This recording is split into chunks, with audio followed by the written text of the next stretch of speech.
ito ay maaaring pwede itong gawin sa magka-LDR o kahit magkalapit kayo.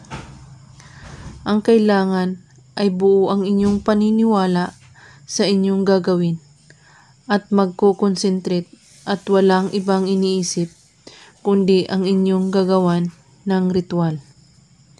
At paalala lang po, huwag ninyo itong gawin sa masama o paglalaruan ang isang tao. Gawin ito sa araw ng Martes at Biyernes lamang, kahit anong oras. Basta't walang puot o galit ang iyong puso.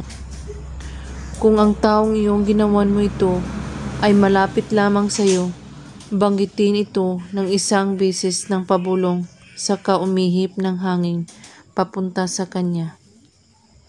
Amet Miti Simyul. Banggitin ang kanyang pangalan ng 3 beses.